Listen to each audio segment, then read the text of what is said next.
L'alcalde d'Ondara, Ximo Ferrando, s'ha reunit amb els veïns dels carrers englobats en la segona fase de les obres de renovació del paviment del nucli urbà, a fi d'informar-los sobre el pla d'execució dels treballs i explicar-los tots els detalls del projecte.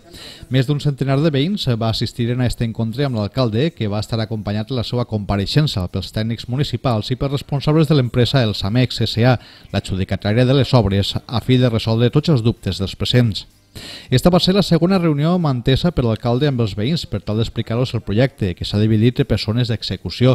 La primera, que s'està desenvolupant en l'actualitat, engloba els carrers de l'entrada nord del municipi i contornada de la plaça de Bous. La segona zona, amb els veïns de la qual es va reunir l'alcalde, és la que s'executarà a partir de juny i que inclourà l'asfaltat de la zona d'entrada a Ondara des de Dénia i Alacant, asfaltant carrers com Sant Jaume, Dénia, Antonio Ramos Carratalà o l'Avinguda Marina Alta, entre altres moltes.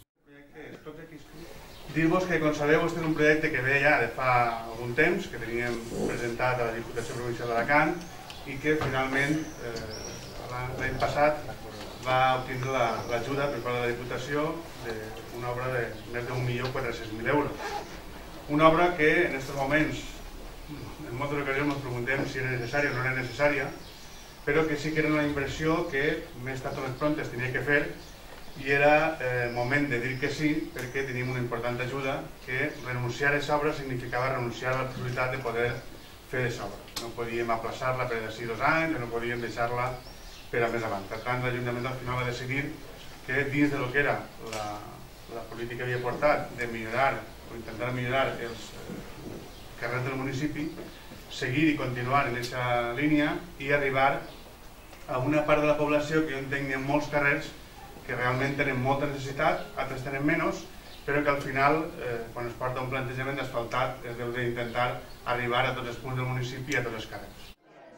L'alcalde va detallar que en els carrers del tram central del nucli antic, que comprèn entre altres els carrers Sol, Roser o Dénia, es renovaran també les voreres. D'altra banda, els carrers que donen continuïtat al bulevard, com Escorxador, Santíssima Trinitat, la plaça Picornell i la zona del Llavador, en el carrer Dolors, i es pavimentaran amb asfalt imprès, igual que el bulevard. A més, Ferrando ha explicat que les obres de reasfaltat incorporaran millores en els col·lectors d'aigües pluvials.